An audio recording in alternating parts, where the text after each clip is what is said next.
Primeira carta de João, capítulo 1, do verso 1 a 4. O que era desde o princípio, o que ouvimos, o que vimos com os nossos próprios olhos, o que contemplamos e as nossas mãos apalparam a respeito do verbo da vida. E a vida se manifestou e nós a vimos e dela damos testemunho. E anunciamos a vocês a vida eterna que estava com o Pai e nos foi manifestada. O que vimos e ouvimos anunciamos também a vocês, para que também vocês tenham comunhão conosco. Ora, a nossa comunhão é com o Pai e com o seu Filho Jesus Cristo. Escrevemos estas coisas para que a nossa alegria seja completa. Amém. Obrigado, Pai, pela tua palavra. Pedimos que ilumine o nosso entendimento para entender o que João quis dizer e também nos dê graça para entendermos como aplicar o que é que a tua palavra nos diz nos dias de hoje. Em nome de Jesus. Amém. Queridos, nessa época do ano a gente celebra o nascimento do Senhor Jesus. E é verdade que essa data, 25 de dezembro, ela foi fixada pelo Papa Júlio I no século IV, que veio depois de Constantino ter tornado o cristianismo não somente religião legal, mas a segunda parte não foi somente Constantino, mas a religião oficial do Império Romano. Eu digo que essa data ela não todo mundo sabe que 25 de dezembro não é exatamente a data que Jesus nasceu. Ela é uma convenção da cristandade.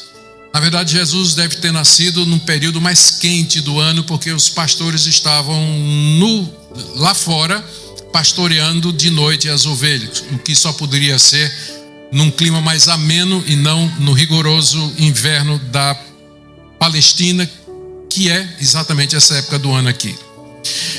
Mas se tornou uma convenção e nós usamos o 25 de dezembro como ocasião para agradecer a Deus pela encarnação do Filho. Muita gente tem dúvida se podemos usar dessa data, uma vez considerando a sua origem pagã, não é? A sua origem pagã. A nossa resposta é que tem muita coisa que a gente usa e que tem origem no paganismo. Por exemplo, no Antigo Testamento, a religião que Deus deu a Moisés incluía altares, sacrifícios de animais, ministério dos sacerdotes. E nas religiões pagãs, entre os cananeus, havia a mesma coisa. Os cananeus tinham altares, sacrificavam nesses altares, tinham seus deuses, tinham seus sacerdotes e assim por diante. Não vai ser o fato de que pagãos têm costumes semelhantes aos nossos que nós vamos deixar de fazer as coisas, porque nós podemos batizar essas coisas, santificar essas coisas para o uso de Deus, como muitas outras coisas nós fazemos também. Mas hoje nós celebramos a encarnação do Filho de Deus, seu nascimento em Belém, que não tem nada a ver com árvore cheia de bolinha, guirlanda, velhinhos rechonchudos e rosados, vestidos de vermelho com barba branca. Não olhe para mim não. Rosado ainda vai, mas rechonchudo de jeito nenhum. Hoje eu queria expor com vocês os primeiros versículos da primeira carta de João, que acredito são bem relevantes para aquilo que nós queremos entender e celebrar no dia de hoje. João escreveu essa carta para evitar que os seus leitores, provavelmente cristãos da Ásia Menor, onde João estava estacionado, em Éfeso, evitar que eles seguissem o ensino de falsos mestres que defendiam uma forma incipiente, iniciatória daquilo que ficou conhecido como gnosticismo. O ponto central era que Deus não podia assumir uma natureza humana porque o mundo está dividido em duas realidades. Andar de cima, Deus, o mundo das ideias, virtudes, o que é perfeito. Andar de baixo, aquilo que é material, tangível, palpável, que é um reflexo imperfeito do mundo ideal. Então Deus está aqui em cima. Ele não podia assumir uma natureza humana que é física, é material e intrinsecamente má. Seria contrário à própria natureza de Deus.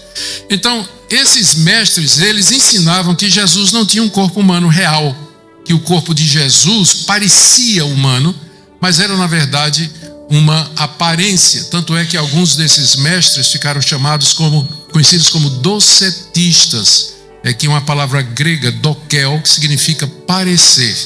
Então, como eles diziam que Cristo parecia ser um homem, mas não era, ficaram conhecidos como docetistas. Isso era apenas um ramo do gnosticismo, não é? Mas aparentemente é esse ramo que João está combatendo aqui na sua carta. Ele escreve a carta, coloca 3 testes da verdade: o teste doutrinário, você tem que dizer que Jesus é o Filho de Deus e que veio em carne; o teste moral, quem conhece a Deus não pode viver na prática do pecado; e o teste social, quem conhece a Deus vai amar seu irmão; quem não ama seu irmão, então isso aí não procede de Deus. E aqui ele começa a carta com essa declaração que resume todo o objetivo dele, que é dizer que Cristo veio realmente em carne, que ele é Deus feito carne entre nós. E a prova disso é que ele, João, tocou, viveu, andou com o Verbo, inclusive reclinou a cabeça no colo dele na noite da ceia. E ele faz isso para evitar que os seus leitores tenham comunhão com esses mestres, para que a comunhão dos seus leitores, consequentemente a nossa, seja com ele e daí com o Pai. Então, é isso que, em geral, essa passagem está dizendo. Então, nós vamos lá. Eu dividi em 3 partes aqui o que eu quero dizer. Primeiro, a divindade de Cristo, que está aí no verso 1, espalhada pelo resto da perícope. Depois, a humanidade de Cristo, que está em várias partes aí também.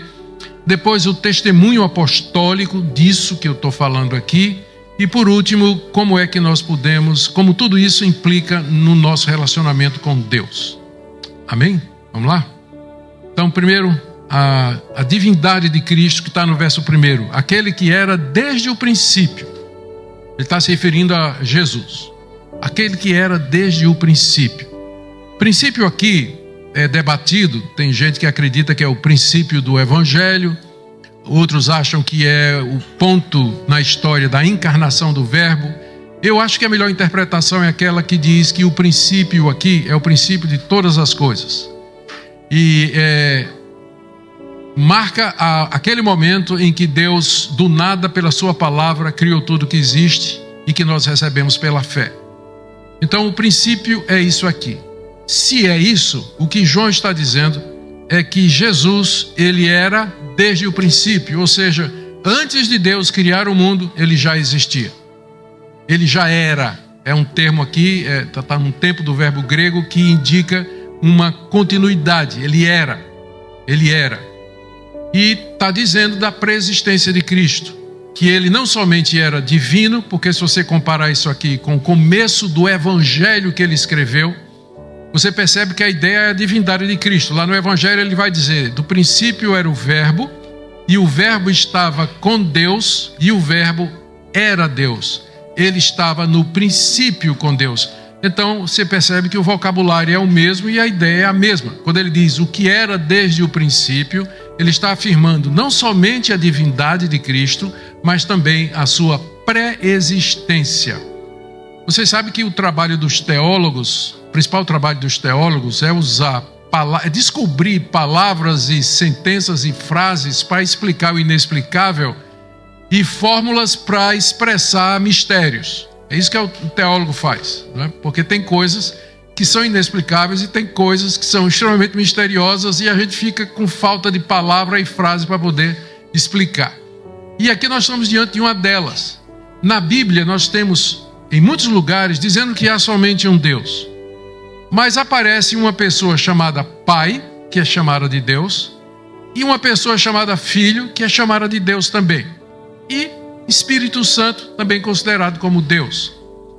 Por que é que foi escolhido esse nome? Uma pessoa é Pai e a outra é Filho. Por quê? Existe uma relação entre Pai e Filho. Então, os teólogos quebraram a cabeça. Finalmente, no credo de Niceia, cerca do século IV, mais ou menos, um pouco mais, eles chegaram a uma formulação que posteriormente foi aprimorada, a uma formulação dessa relação de pai e filho que tem representado o consenso da cristandade histórica até o dia de hoje. E vejam só se você consegue entender. Vai dar um nó na sua cabeça. O Filho é eternamente gerado do Pai. A ideia de geração indica começo. Não é isso? Se a frase fosse o Filho é gerado do Pai, significa que em algum momento ele não era. Havia algum momento em que ele não era. Só que não é o que nós cremos. João está afirmando aqui que ele era desde o princípio. Nunca houve um momento em que ele não era. Mas como é que então ele é filho do Pai? A resposta é o que parece um oxímoro, não é? Uma contradição em termos, que ele é eternamente gerado. E aí os teólogos encontrando frases para explicar o inexplicável, não é? Cristo nunca houve um tempo em que ele não fosse. Mas, entretanto, ele tem para com o Pai uma relação de filho. Não que seja menor ou que seja inferior. Do que o Pai é feito, a gente usa o termo substância, né? Veja só. Quando a gente fala em substância, pensa logo em coisa material. Mas da substância do Pai, o Filho também partilha. O que o Pai é, o Filho é em termos de existência.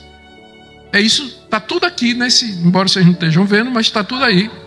O que era desde o princípio, né? Ele já começa dizendo essa frase carregada, né? Teologicamente carregada. Por que ele está dizendo isso? Porque os falsos mestres, alguns deles, falavam de que o Jesus humano, no seu batismo, o Cristo divino veio sobre ele, durante 3 anos andaram juntos, na hora de Cristo morrer na cruz, na hora de Jesus morrer na cruz, o Cristo divino se apartou dele, por isso que ele gritou, Deus meu, por que me desamparaste, e assim por diante. João está combatendo tudo isso aí, dizendo, ele era desde o princípio, ele não tem começo, ele não foi criado como um Deus minúsculo, né?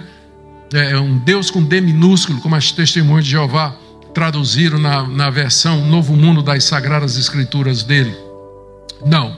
Ele nunca houve um momento em que ele não fosse.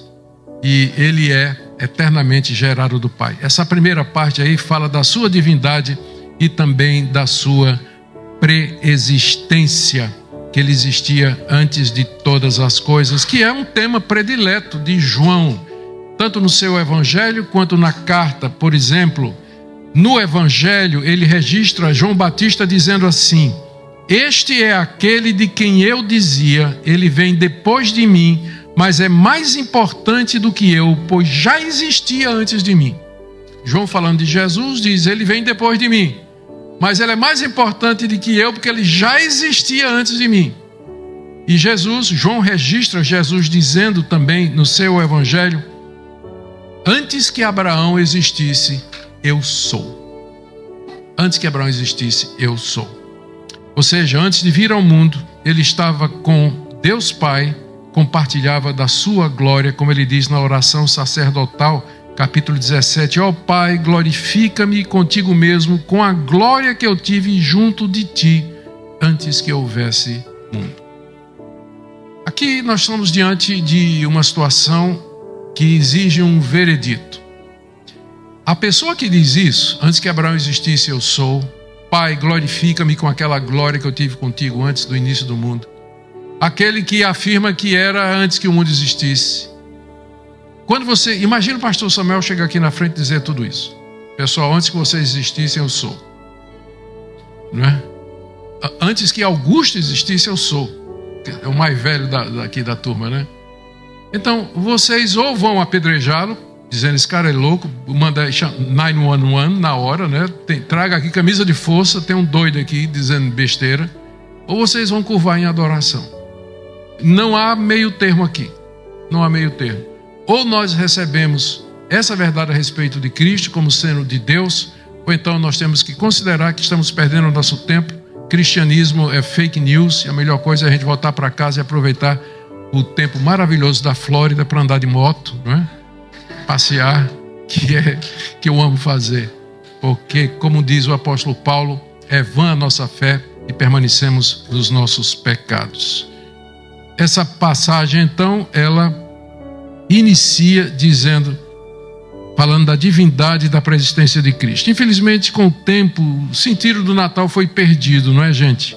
Pela entrada dessas tradições como árvore, presentes, Papai Noel, guirlandas, bolinhas, e tem até um tal de espírito natalino, viram falar?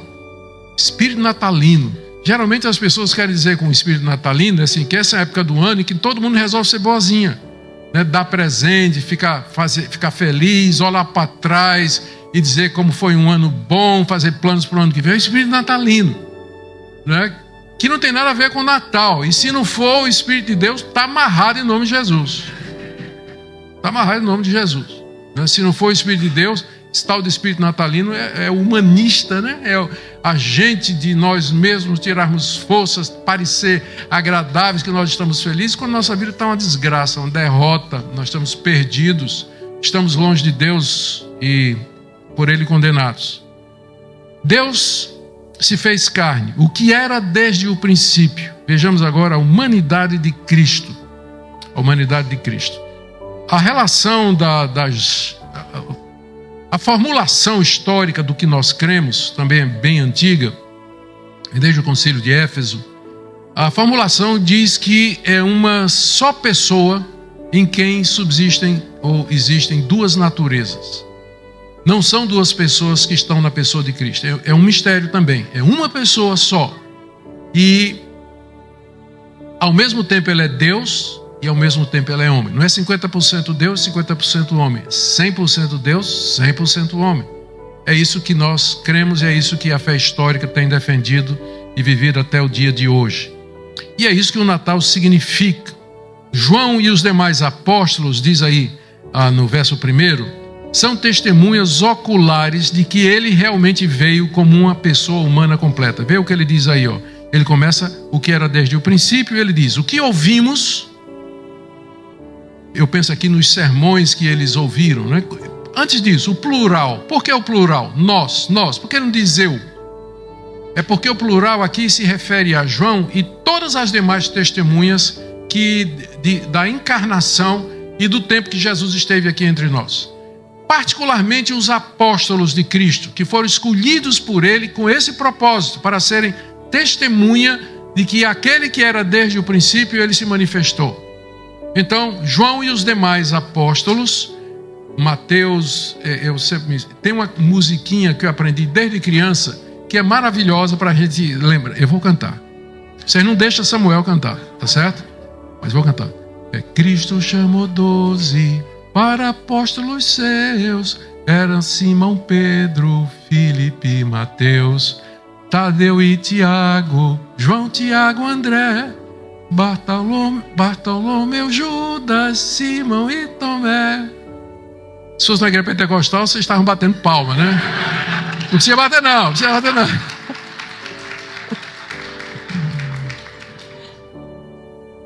O plural se refere a essas testemunhas autorizadas de Cristo. Nós. Ele diz, nós ouvimos. E aí a gente imagina quantos sermões, quantas palavras, tudo aquilo que está escrito lá, por exemplo, o Sermão do Monte, eles ouviram. Eles ouviram Cristo falando. Ouviram. Falando porque ele era real e não aparente. O que vimos com os nossos próprios olhos. Eles viram Cristo, olharam para Cristo com os próprios olhos. Aqui é para ênfase. E é como se, a expressão que a gente tem no Nordeste, com esses olhos que a terra há de comer, né? Quando a gente quer enfatizar o testemunho ocular. Vi com esses olhos, com os meus próprios olhos, não os olhos de ninguém. O que contemplamos aqui é ver, mas já com um espírito de espanto, né? De santa reverência e temor. Contemplamos. E as nossas mãos apalparam. Imagina os abraços que eles trocaram, andaram juntos. João se reclinou no peito de Jesus. Tomé tocou nas feridas dele.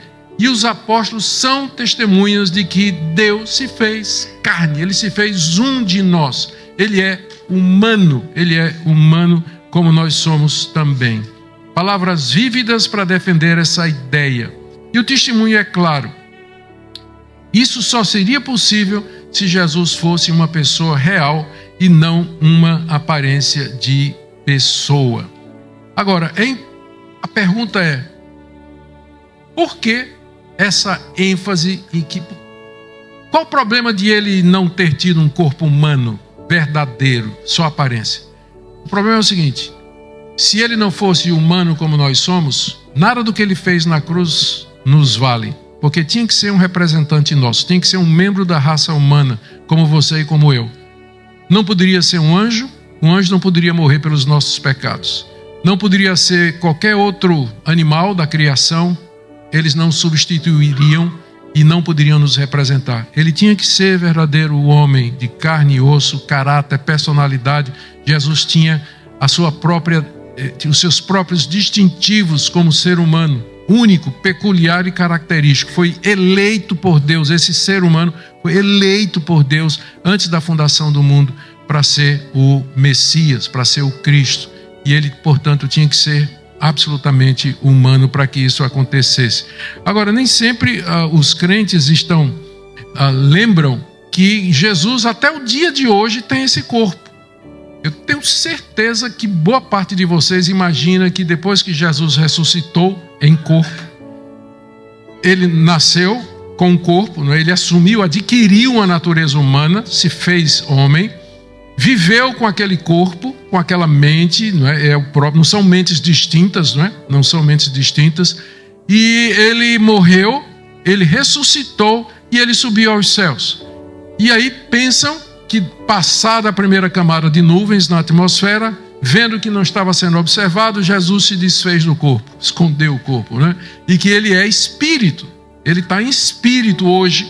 Não é isso que você tem a ideia quando você fala?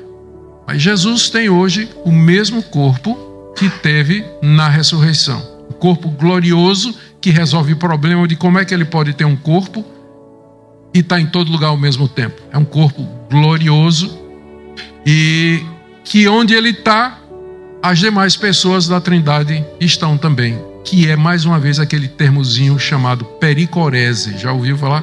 Os teólogos inventaram isso para dizer que onde está uma pessoa da Trindade, as outras duas estão também. Então, bonito, né, pastor? Pericorese, né? Tem muita gente que está querendo botar nome em filho aqui, né? Então, pericorese pode ser. Peri, vem cá, vai ser o nome dele, né? Tá certinho. Foi horrível essa, perdão. Vamos lá.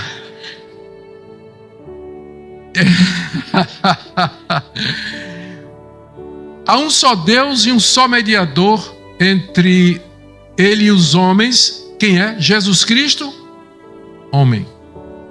Nós temos um de nós assentado à direita de Deus que intercede por nós, e é por isso que ele nos compreende, por isso que as orações são respondidas, por isso que a intercessão é válida. Cristo está assentado à direita de Deus, tem todo o poder no céu e na terra. Um homem está sentado no trono do universo, controla o curso da história para que ela no final aponte para a glória de Deus. Por isso que é importante a gente falar e defender a natureza, a humanidade plena do Senhor Jesus. Por isso a celebração da encarnação do Filho de Deus e o seu nascimento é tão importante para nós cristãos. Curiosamente, seitas que têm problemas com a Trindade são aquelas que mais lutam contra a celebração do Natal, como, por exemplo, as Testemunhas de Jeová. Note que logo em seguida, ainda no verso 1, o que era desde o princípio, e o que ouvimos, o que vimos com os nossos próprios olhos, João se refere a Jesus, final do verso 1, como o verbo da vida. Está vendo aí? Vimos a respeito do verbo da vida. Verbo aqui é a tradução da palavra grega logos, que significa também palavra. A filosofia daquela época falava da existência do logos, que era uma força invisível, impessoal, que guiava os destinos predestinados das pessoas e que controlava o universo. João pode estar se apropriando dessa ideia, uma vez que seus leitores eram na maioria gregos, estão falando da Ásia Menor, mas também eu acho que o background melhor é do Antigo Testamento. E aqui nós somos remetidos a Gênesis capítulo 1, relato da criação, onde diz que Deus criou pela palavra. Disse Deus, haja luz. Disse Deus, disse Deus, disse Deus. No Novo Testamento, essa palavra, Logos, ela é identificada com Cristo. Em Colossenses, o apóstolo Paulo diz que através dele, por meio dele, todas as coisas foram criadas. Foram criadas todas as coisas por meio dele. Por quê? Porque ele é o Logos de Deus. Através dele, Deus executa seu plano, seu propósito. A vida eterna nos é dada. Ele é colocado como mediador entre nós e Deus. Ele é o Logos, não aquele princípio racional e impessoal que governa o universo e o destino dos homens, mas uma pessoa que é Jesus de Nazaré. Ele é o Logos de Deus. Esse título aponta para a sua plena divindade. E esse é o grande tema do Natal. O Deus do universo se tornando um homem comum de nós, compartilhando da nossa humanidade dores e limitações, exceto o pecado. Agora deixa eu ir para a terceira parte aqui. Eu fico tão feliz quando os diáconos lembram de tirar a tampinha.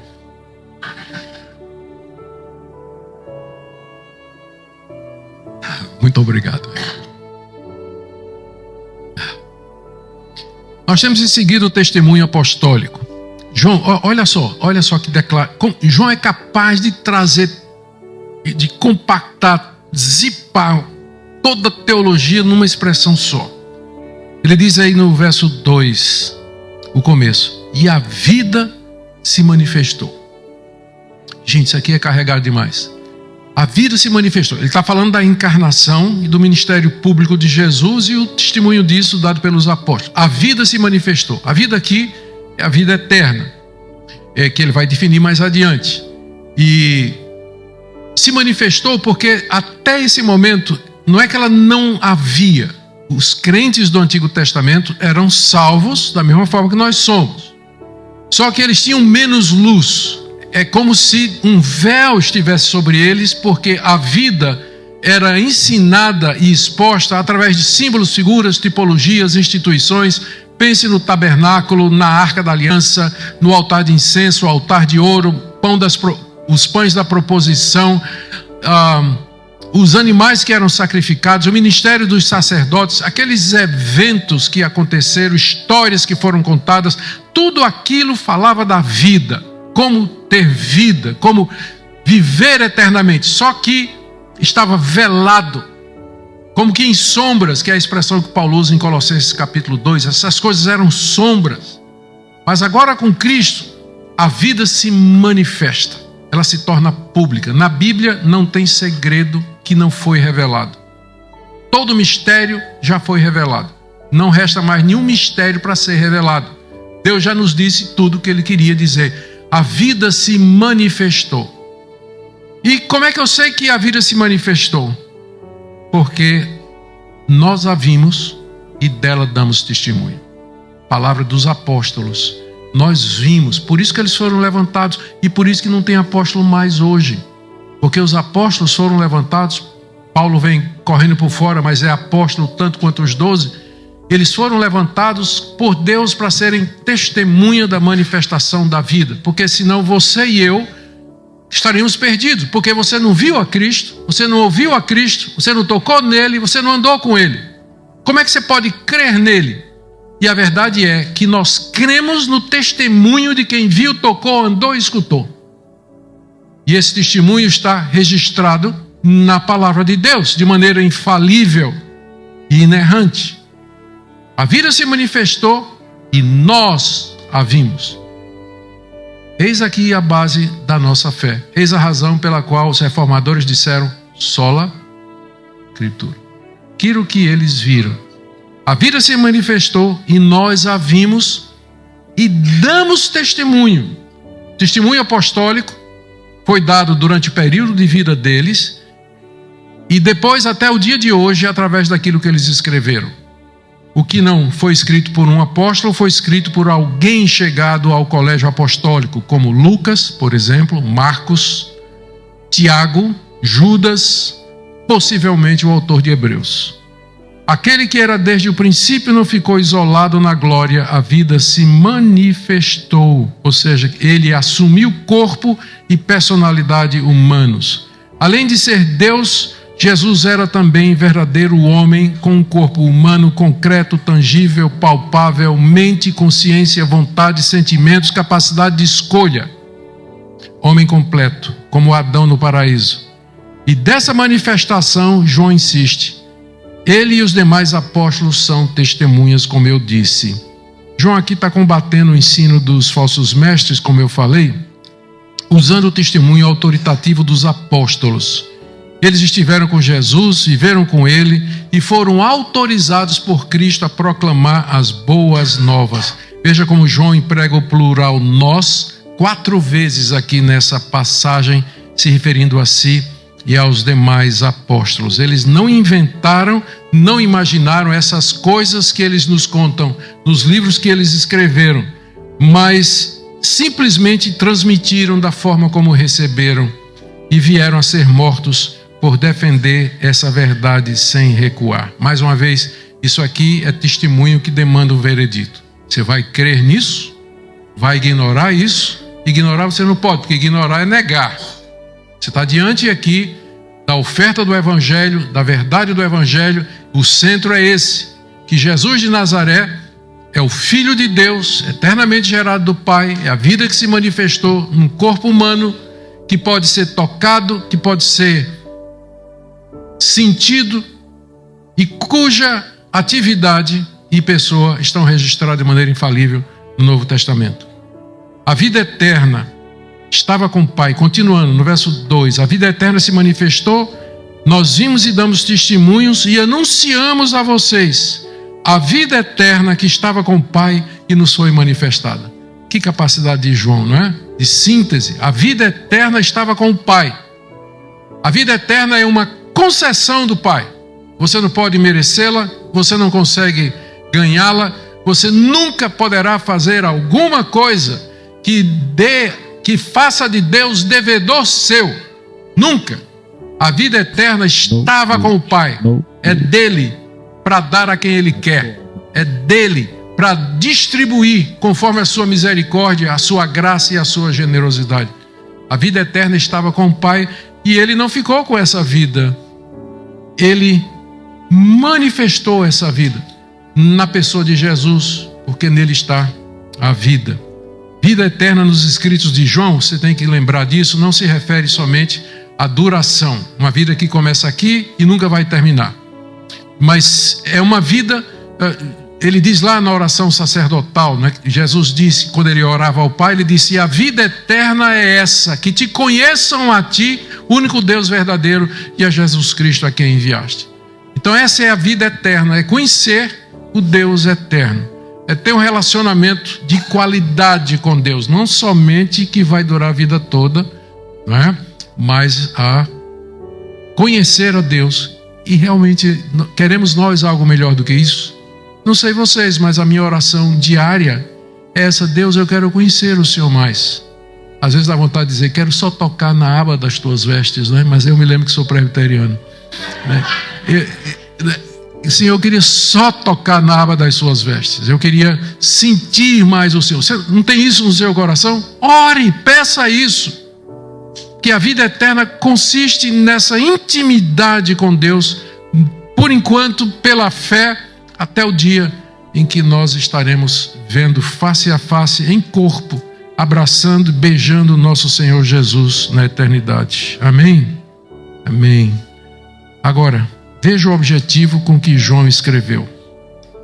Verso 3. O que vimos e ouvimos, anunciamos também a vocês. Já tratei disso aqui. Agora, olha o propósito pelo qual eles escreveram o que escreveram. Para que vocês também tenham comunhão conosco.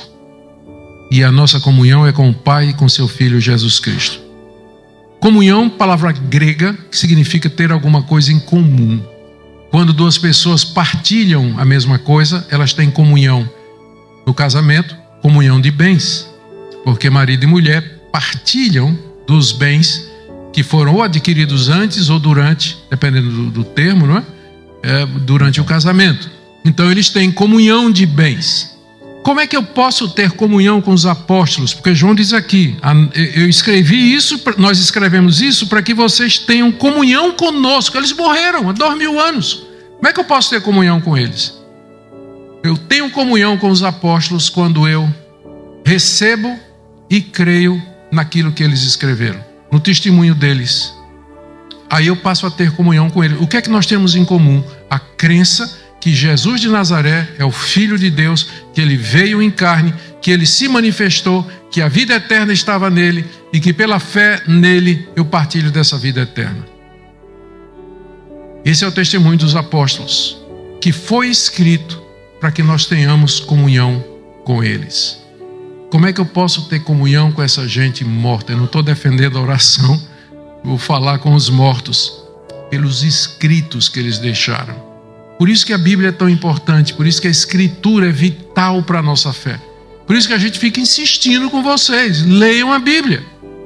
Porque não tem como vocês terem comunhão com os apóstolos, a não ser conhecendo os escritos dele e concordando com eles, abraçando como sendo de fato a mensagem da parte de Deus. E sabe qual vai ser o efeito de nós termos comunhão com os apóstolos através dos escritos que eles nos deixaram? É exatamente o que ele está dizendo aqui.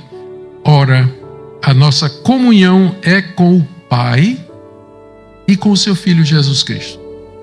O que João quis dizer? Nós fomos enviados pelo Pai, concernente seu Filho Jesus Cristo. Nós registramos aquilo que o Filho fez. Se vocês crerem em nós, vocês vão ter comunhão conosco. E uma vez que a nossa comunhão é com o Pai, porque foi Ele que nos enviou, aqui é João falando, não é? Foi Ele que nos enviou. Se vocês crerem e receberem o nosso testemunho, vocês vão ter comunhão conosco e comunhão com o Pai. Gente, não tem nenhuma outra maneira de você conhecer a Deus e ter comunhão com Deus que não seja pela Escritura.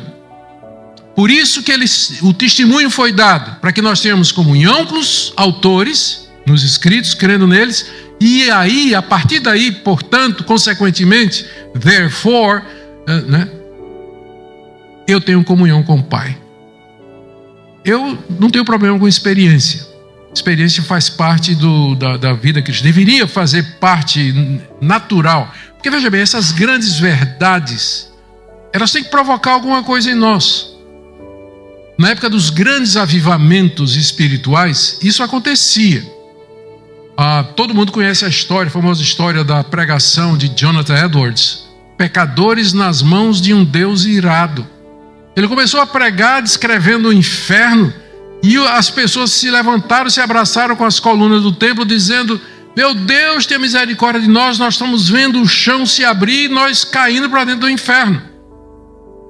Se tiver esse tipo de reação enquanto eu estiver pregando a palavra de Deus, eu não tenho o menor problema com isso. O problema é o seguinte: a pessoa chega e diz: meus irmãos, vamos cantar o hino 200 e tanto. Glória a Deus, aleluia. A gente cai no chão, rebola. Eu não tenho problema com efeitos emocionais que são resultado da palavra de Deus. Porque John Flavel, se não me engano, ou Baxter, ele narra uma experiência, um desses puritanos desse, que ele subiu no seu cavalo e foi para os bosques meditar sobre a pessoa de Cristo. E aí ele teve um enlevo, né? Ele entrou num transe, por assim dizer, falta de uma palavra melhor. Ele ficou extasiado contemplando a glória de Cristo. Quando ele voltou assim, estava perdido ele, o cavalo, não sabia mais como voltar para casa. Eu não tenho problema com isso se é produzido pela palavra de Deus. Determinadas ocasiões no Novo Testamento, quando a palavra de Deus foi exposta, produziu temor e temor, as pessoas caíam no chão. Isso aconteceu muito durante as pregações de Wesley, durante as pregações de Wesley arminiano, o Whitefield calvinista, né? Pregavam a palavra de Deus. O resultado foi que muita gente caía para frente, viu, gente? Caía para frente, em prostração e adoração. Eu não tenho dificuldade com isso. Eu gostaria até que a gente tivesse mais reações, não é, da pregação da palavra. Mas, entretanto, não são essas experiências que vão definir meu relacionamento com Deus e nem aquilo que eu creio. Experiência não estabelece doutrina. Eu contei tudo isso para dizer a importância disso aqui, gente, do que está aqui escrito. Essas coisas eles deram testemunho para que nós tivéssemos comunhão com eles através dos escritos e dessa forma nós pudéssemos ter comunhão com Deus. E ele termina dizendo no verso 4: escrevemos estas coisas para que a nossa alegria seja completa. Tem uma variante textual que, em vez de dizer nossa alegria, vossa alegria. É melhor nossa alegria, na opinião aí da maioria dos teólogos consultados. Escrevemos estas coisas para que a nossa alegria, minha e dos apóstolos, seja completa. E como seria isso? Ao observar que vocês não estão seguindo os falsos mestres que estão aí no meio de vocês, mas que vocês estão seguindo e observando aquilo que nós estamos testemunhando e falando aqui. E isso é a nossa alegria. E eu confesso, não tem alegria maior do que quando a gente vê, né, pastor? Quando a gente vê que o rebanho está andando dentro da palavra de Deus. É isso que o verdadeiro pastor sente. Grande alegria. Consequentemente, grande tristeza quando a gente vê o pessoal chegando e dizendo assim: pastor Augusto, Twitter, né? Meus 2 pregadores prediletos é Edir Macedo e Augusto Nicodemos. Então traz uma profunda decepção, tristeza quando um membro da igreja faz um negócio desse. Por amor de tudo, gente. A nossa alegria se completa à medida que vocês creem no testemunho apostólico, não na nossa palavra. Nós somos apenas, é por isso que a gente prega expositivamente. Perceberam? Pregação expositiva, verso a verso, entendendo, aplicando. Por quê? Porque essa é a nossa missão. Palavra, a comunhão de vocês é com o escrito apostólico, não com minhas ideias, mas com aquilo que está na palavra de Deus, e assim vocês vão ter a vida eterna. Amém? Tentar fazer algumas aplicações práticas aqui. Primeiro, não vamos deixar, queridos, que as práticas culturais ligadas à celebração do Natal ocultem ou diminuam para nós o sentido da ocasião. Tem um jantar com sua família, jantar de Natal. Se quiser ter uma árvorezinha lá discreta de Natal lá na sua casa, cheia de bolinha, trocar presente para a criança, faça isso. Lembre de dizer às crianças que Papai Noel não é verdadeiro. Não minta para o seu filho. Diga para ele que é você que está dando o presente, tá? Papai Noel é uma Até o menino ali ficou decepcionado, olhou para mim, olhou para a mãe assim, tá certo? Pois é, filho, desculpa, não existe Papai Noel. Se seu pai não lhe contou, você está ouvindo hoje, né? Está ouvindo agora. Faz isso, gente. Segunda coisa, o prólogo da primeira carta de João, o prólogo que eu acabei de expor para vocês, mostra como a Bíblia é importante para o crente, como é importante para nós. E eu espero que estimule a leitura da palavra, o aprendizado da palavra, para que sua comunhão com Deus seja cada vez mais profunda. E última coisa, podemos perceber que a doutrina apostólica é a base da verdadeira comunhão. Existem muitos esforços modernos, inclusive do catolicismo romano, para uma suposta unidade entre os cristãos, mas ignorando esse princípio fundamental e querendo promover uma unidade que se baseia primariamente em obras de caridade, marcha para Jesus, luta em defesa de direitos humanos. A ideia que atua por detrás dessa filosofia é que definições doutrinárias e exatidão teológica levam à divisão entre os crentes. Mas a verdade é que sem concordância doutrinária com os apóstolos, não há base para uma comunhão real. Só pode haver comunhão, só pode haver unidade na base da verdade. Nós não podemos sacrificar a verdade no altar da comunhão, porque é por meio dela que nós conhecemos a Deus. Amém?